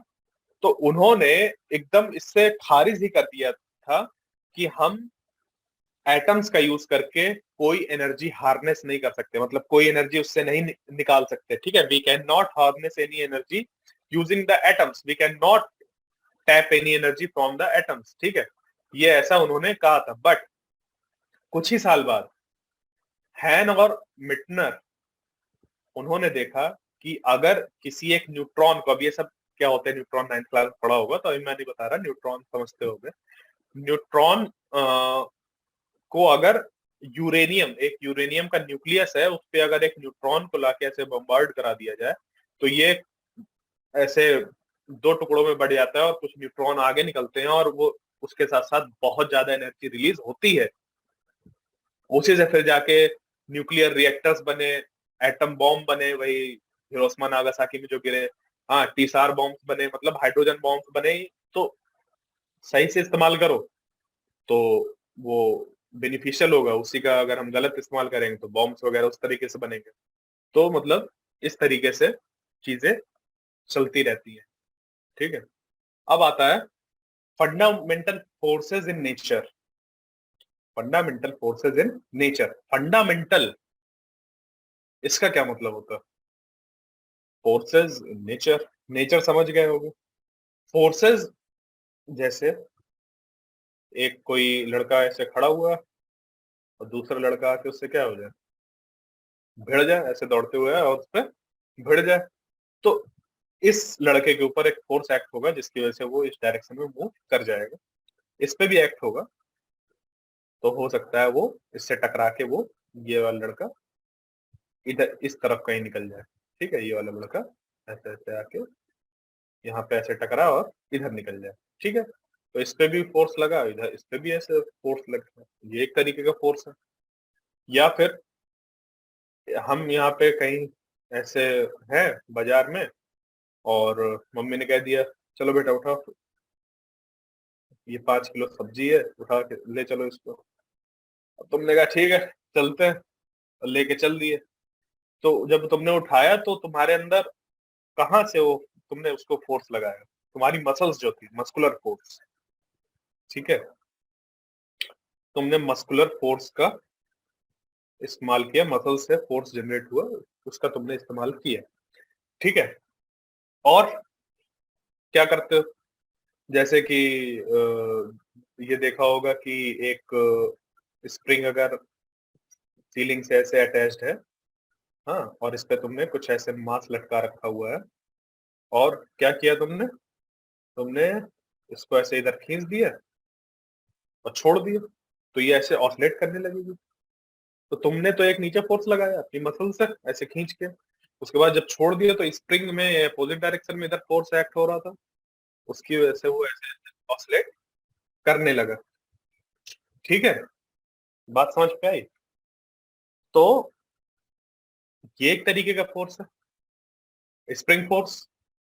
ठीक, और ये देखा होगा कि जैसे गर्मियों में, या सॉरी ठंडियों में ज्यादातर ये देखने को मिलता है, ये ड्राई हेयर्स होते हैं जब, ठीक है, वो चाहे ठंडी हो चाहे गर्मी, तुमने स्केल लिया, स्केल को ऐसे ऐसे रगड़ा, और कुछ पीसेस ऑफ पेपर थे उनको ऐसे लेके आए पास में, तो क्या होगा, वो पीसेस ऑफ पेपर वो ऐसे उठ जाएंगे।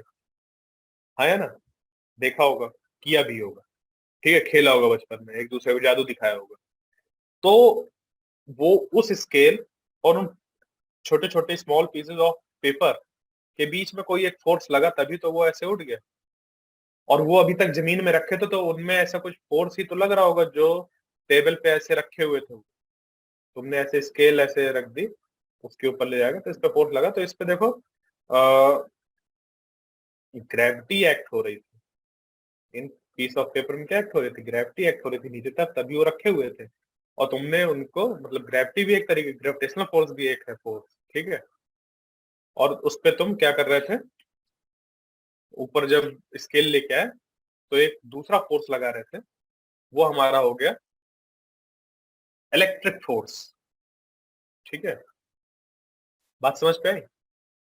तो ये सब है, कुछ एग्जांपल्स हैं फोर्स के। ठीक है, और भी सोच सकते हो फोर्स के एग्जांपल कहाँ पे, या जैसे हाँ पानी के अंदर मान लो घुसे हुए हो, जैसे जैसे गहराई में जाओगे, स्विमिंग पूल पे अगर कभी गए हो, या नदी में गए हो, तालाब में अगर कभी गए हो, जाना नहीं इस तरह, मतलब कभी अकेले कि एक्सपीरियंस करने के लिए चल दो उठ के, ऐसे नहीं। ठीक है, सेफ्टी प्रिकॉशंस वगैरह जरूरी होते हैं। तो कभी अगर ऐसे जाना, अगर अभी तक नहीं गए हो, तो महसूस करना कि अगर तुम उस पानी के अंदर जितना अंदर जाते जाओगे, तुम्हें अपनी बॉडी में उतना ज्यादा फोर्स होगा, तुम्हें घुसना नहीं है, डूबना नहीं है। ठीक है, ऐसे मत कर लेना।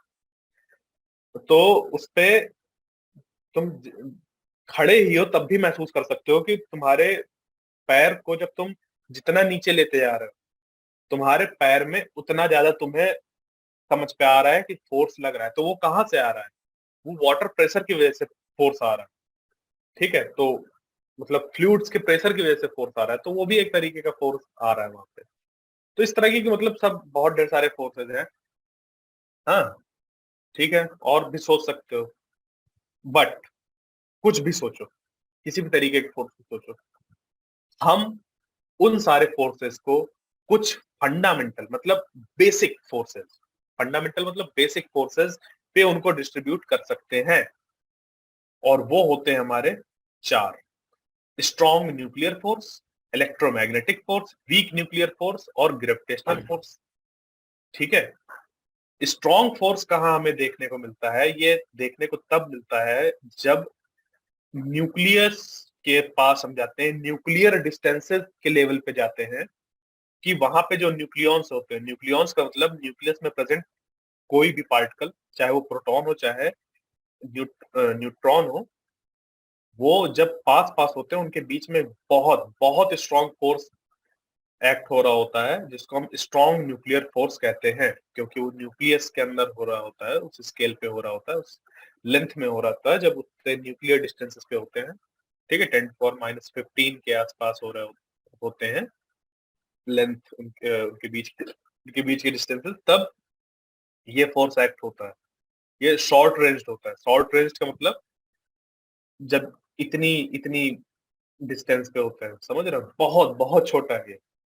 अगर 1 मीटर तुम्हारा इतना है, तो इस 1 मीटर के तुम्हें पहले कितने टुकड़े करने पड़ेंगे? 1 0 0 0 0 0 0 इस तरह करते करते 15 टाइम्स तक। ठीक है, 15 टाइम्स तक ऐसे तुम्हें जीरो लगाने पड़ेंगे, फिर तुम्हें उतने इस 1 मीटर के उतने हिस्से करो। ठीक है, सोचो दिमाग में, 1 मीटर तुम्हारे पास, 1 मीटर लेंथ है, उस पे तुम इतने टुकड़े करना है। ठीक है, 10 टुकड़े, 100 टुकड़े, 1000 टुकड़े, 10,000 टुकड़े, इस तरह मतलब इतने टुकड़े करना है। फिर उसमें से जो वो एक टुकड़ा होगा उसको कहते हैं 10⁻15 मीटर का टुकड़ा, साइज का टुकड़ा। ठीक है, तो इतने स्केल पे जब पहुंचोगे तब जाके स्ट्रॉन्ग न्यूक्लियर फोर्स वर्क करते हैं, तो ये शॉर्ट रेंज्ड होते हैं। ठीक है, जब ज्यादा बड़े डिस्टेंस पे जाते हैं तो ये वर्क नहीं करते हैं। उसके बाद आते हैं इलेक्ट्रोमैग्नेटिक फोर्स। इलेक्ट्रोमैग्नेटिक फोर्स का मतलब जैसे यहाँ पे अभी इलेक्ट्रिक फोर्स एक्ट हो रहा है, उसी तरीके से दो मैग्नेट्स के बीच में मैग्नेटिक फोर्स एक्ट होता है। ठीक है, या इलेक्ट्रोमैग्नेट्स के बीच में जो फोर्स एक्ट होता है, वो जो फोर्स होते हैं उस तरीके के, वो सारे इलेक्ट्रोमैग्नेटिक फोर्स कहलाते हैं।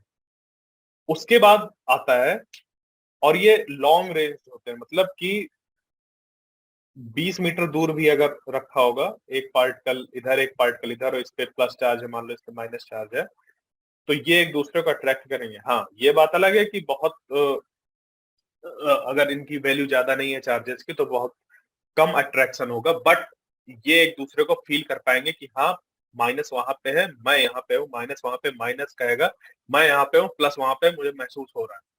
ठीक है, बट स्ट्रॉन्ग न्यूक्लियर फोर्स में जैसे मैंने कहा कि शॉर्ट रेंज होता है। शॉर्ट रेंज का मतलब कि वो कुछ डिस्टेंस पे से पहुंच जाएगा तो उसको लगेगा कि मैं ही अकेला हूँ। ठीक है, मेरा अलावा कोई है ही नहीं, बस उसको ऐसा लगेगा कि कोई फीलिंग नहीं। ठीक है, जबकि इस पे क्या होता है, बहुत ज्यादा डिस्टेंस होने पे भी महसूस होता है कि हाँ कोई है, मतलब फील होता है, इंट्रैक्शन होता है, मतलब बेसिकली तो इसका मतलब क्या है, ये लॉन्ग रेंज होता है। वीक न्यूक्लियर फोर्स भी जो होता है वो भी शॉर्ट रेंज होते हैं, वो भी न्यूक्लियस के अंदर ही हो रहे होते हैं, बट ये हर तरीके के न्यूक्लियस के अंदर नहीं होते। ये मेनली तब आता है रोल पे, ये तब अपना रोल प्ले करता है जब बीटा डिके हो रहा होता है। बीटा डिके का नाम सुना है तो सही है, नहीं सुना है तो आगे चल के पढ़ोगे। ठीक है, एक तरीके का रेडिएशन होता है ये, जैसे कि लाइट एक तरीके का रेडिएशन है, गामा रेडिएशन है, अल्फा रेडिएशन है, जैसे एक तरीके का अल्फा पार्टिकल्स के बारे में रदरफोर्ड स्कैटरिंग में पढ़ा होगा, अल्फा पार्टिकल्स स्कैटरिंग, तो उस पे अल्फा पार्टिकल्स के बारे में पढ़ा होगा। तो वो जैसे अल्फा पार्टिकल होता है, उसी तरीके से अल्फा पार्टिकल होता है पॉजिटिव नेचर का, बीटा होता है निगेटिव नेचर का रेडिएशन, और जो गामा होता है वो न्यूट्रल होता है, मतलब वो अलग ही है। वो धीरे धीरे चीजें पता चलेंगी क्या अंतर है इस पे, मतलब अभी मैंने बता दिया कैसा है।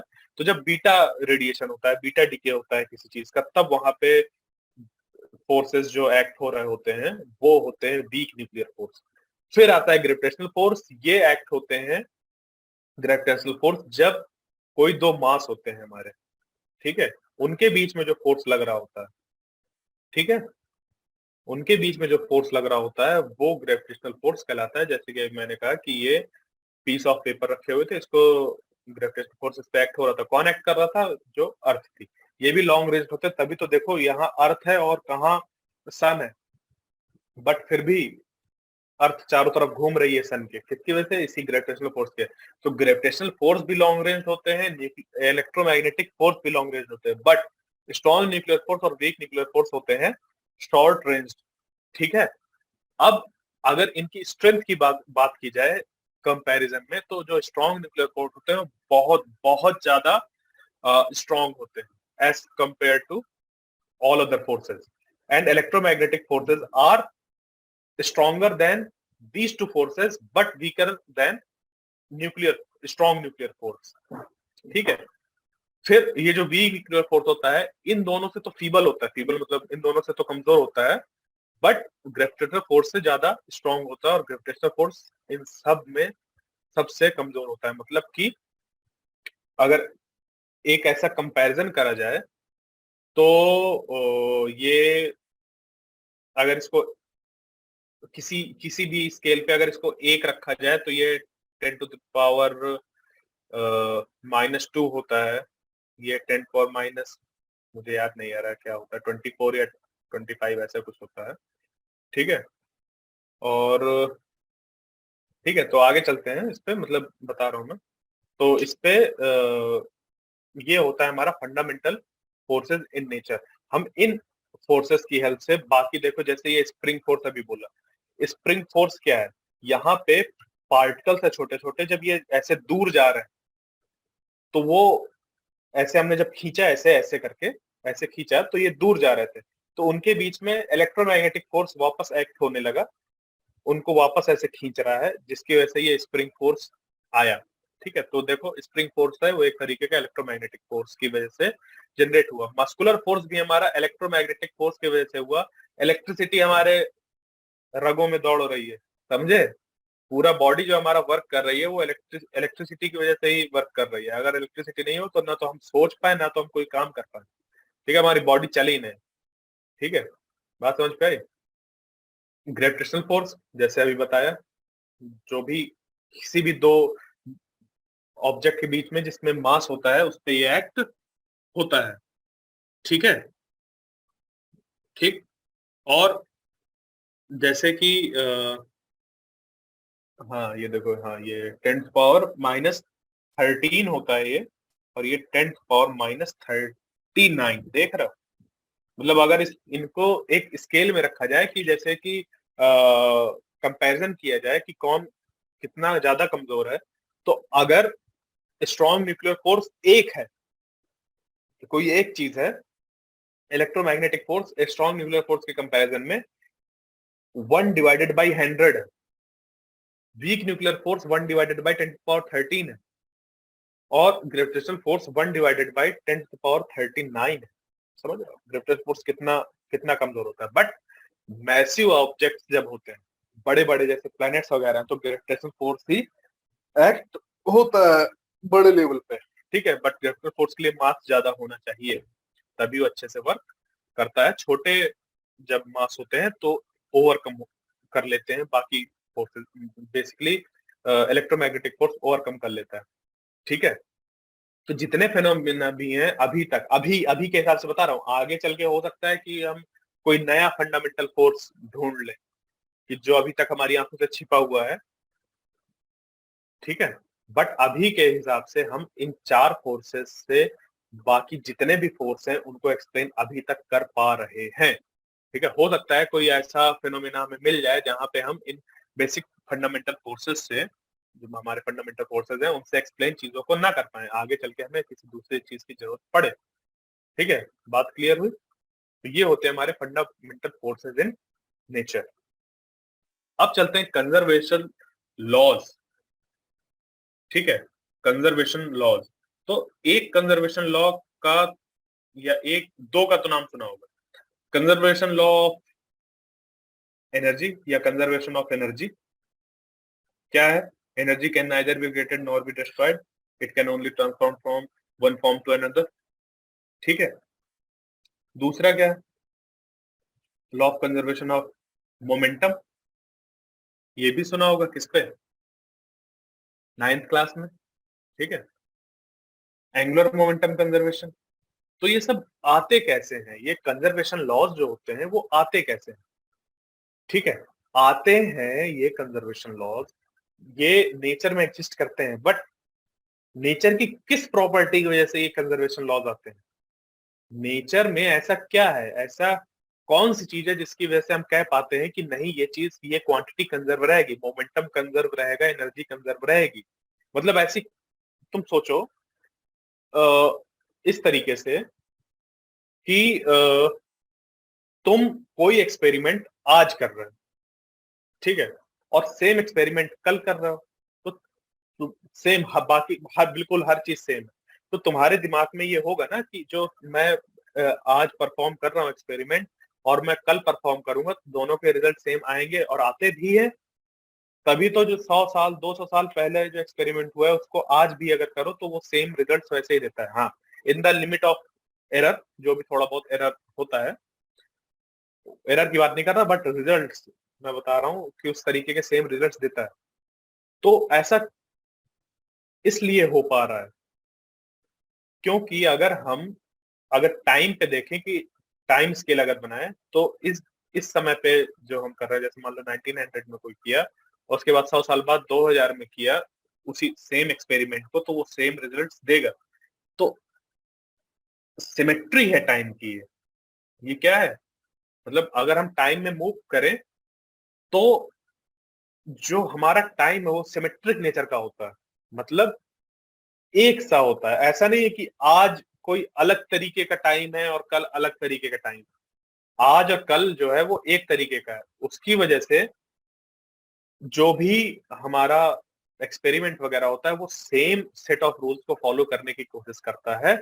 इसी वजह से उसका जो एनर्जी होती है वो कंजर्व्ड होती है।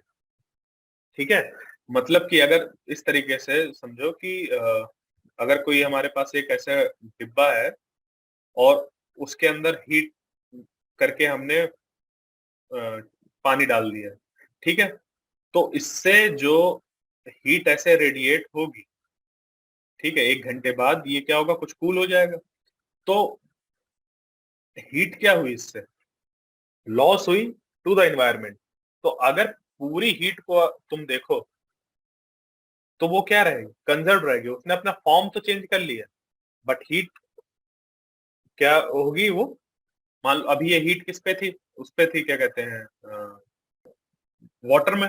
अभी एटमॉस्फेयर में पहुंच गई, वो अपना फॉर्म ऐसे चेंज कर रही है, बट कंजर्व्ड है।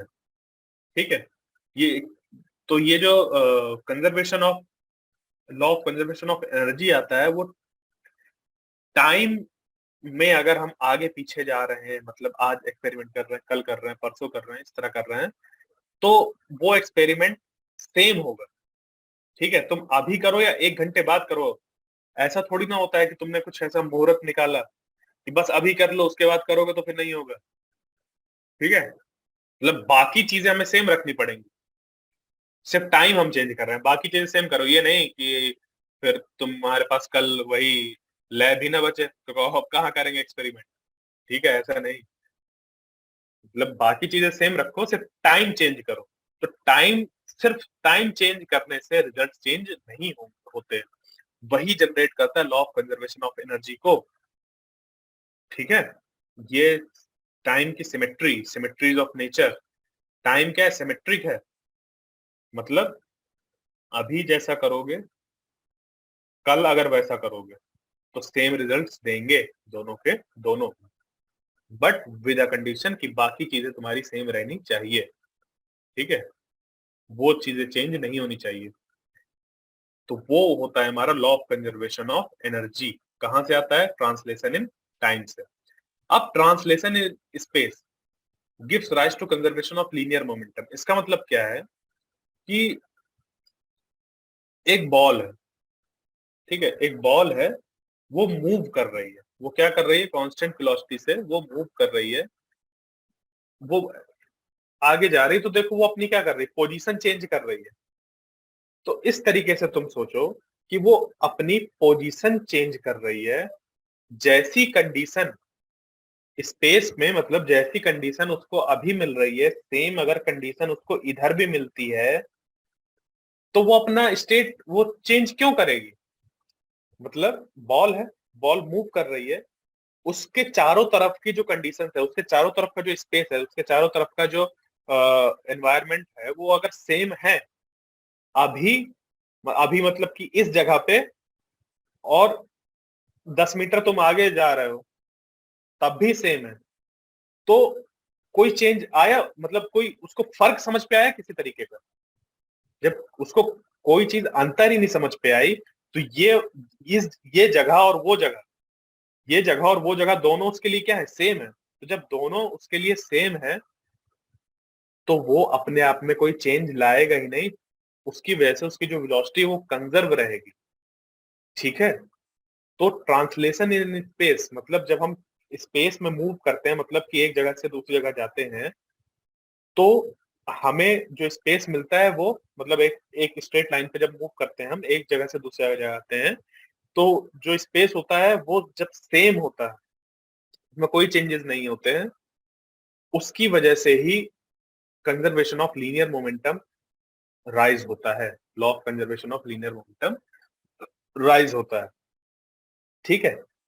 फिर बात आती है आइसोट्रॉपी ऑफ स्पेस। आइसोट्रॉपी का मतलब जो हमारा स्पेस है, मतलब तुम इस डायरेक्शन में खड़े होके बॉल उछालो, या इस डायरेक्शन में खड़े होके बॉल उछालो, या इस डायरेक्शन में खड़े होके बॉल उछालो, तो बॉल तो वैसे ही ऊपर जाएगी, वैसे ही नीचे आएगी, वैसे ही ऊपर जाएगी, वैसे ही नीचे आएगी। मतलब डायरेक्शन इंडिपेंडेंट है। ऐसा थोड़ी ना है कि तुम जब एक्सपेरिमेंट करते हो लैब में, तो तुम्हें बताया जाता है कि बेटा दक्षिण की तरफ मुंह करके नहीं करना, तुम्हें इधर ईस्ट की तरफ मुंह करके करना है, दक्षिण की तरफ करके नहीं करना है, ऐसा कुछ बोला जाता है कि नहीं? ठीक है, कोई हो सकता है कोई एक्सपेरिमेंट हो ऐसा कि इस डायरेक्शन पे मत करो क्योंकि मैग्नेटिक फील्ड की डायरेक्शन ऐसी है। हाँ, नॉर्थ टू साउथ है, ऐसे हो सकता है। ठीक है? एक चीज साउथ टू नॉर्थ होती है मैग्नेटिक फील्ड अर्थ की। ठीक है? यहाँ पे उल्टा बोल दिया तुमने। हाँ, ये भी आगे चल के पता चलेगा कि ये उल्टा कैसे। ठीक है? तो यहाँ पे आइसोट्रॉपी स्पेस की समझ पे है कि ये डायरेक्शन, ये डायरेक्शन, ये डायरेक्शन क्या है, हमारी सेम है। ठीक है? इसकी वजह से ही law of conservation of angular momentum exist करता है। मतलब कि अगर कोई एक बॉल ऐसे मूव कर रही है, तो उसके लिए ये डायरेक्शन, ये डायरेक्शन, ये डायरेक्शन, सब सारी डायरेक्शन जब सेम है, तो अगर उस पे कोई एक्सटर्नल टॉर्क एक्ट नहीं होगा, तो वो क्यों अपना वो चेंज करेगी, एंगुलर मोमेंटम चेंज करेगी? तो इस isotropy of isotropy of space की वजह से, मतलब हर डायरेक्शन पे स्पेस सेम है, उसकी वजह से law of conservation of angular momentum exist करता है। ठीक है? चैप्टर को यहाँ पे एंड करते हैं।